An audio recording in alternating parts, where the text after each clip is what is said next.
Magandang araw mga kamag-aral.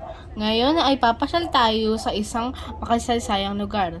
Dahil dito isinilang si Dr. Jose Rizal noong Hunyo 19, 1861. Si Rizal ay itinuturing bilang isa sa pinakadakilang pambansang bayani ng Pilipinas. Bumiyahe kami ng aking buong pamilya mula sa Caloocan hanggang sa Calamba, Laguna upang mapuntahan ang dambana ni Rizal. Ang dambana ni Rizal ay matatagpuan sa F. Martinez Street, Calamba, Laguna. Ito ay itinayo noong 1800. Ang ama ni Rizal na si Francisco Mercado ay tumagal ng 2 taon upang itayo ang orihinal na bahay ni Rizal. Kinumpiska ng mga awtoridad ng Espanyol ang bahay noong 1891. Inalalayan ni Prasiano Rizal, kapatid ni Dr. Jose Rizal, ang bahay sa panahon ng Rebolusyong Pilipino.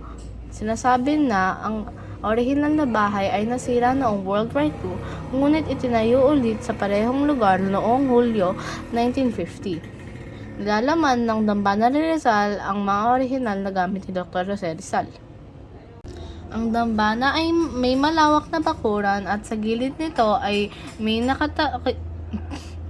nakatayong replika ng maliit na nipahat kung saan dati ay nakikipaglaro si Pepe, ang batang Jose Rizal, sa kanyang mga kapatid na babae.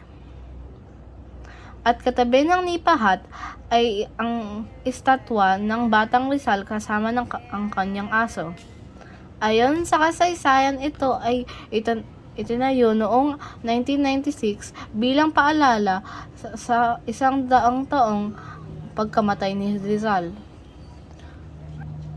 Matatagpuan din sa loob ng dambana ang himlayan ng mga magulang ni Rizal na si Francisco Mercado at Teodora Malonzo.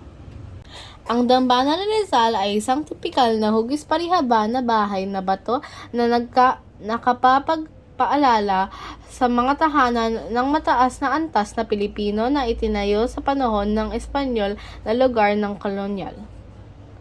Ang mas mababang bahagi ay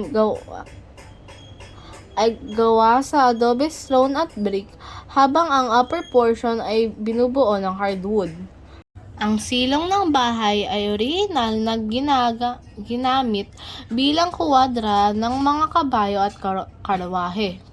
Naglalaman ito ng ilang mga pagtatanghal tungkol sa pagkabata ni Rizal, kabilang ang mga eksaktong kopya ng mga sinulat ni Rizal at mga guhit at orihinal na katibayan ng binyag.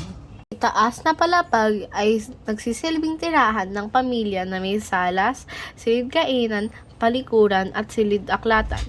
Ang kaida ay nagsisilbing silid-aklatan ni Francisco Mercado, ang pinakamalaking pribadong aklatan sa bayan ng Calamba noong panahon na yun.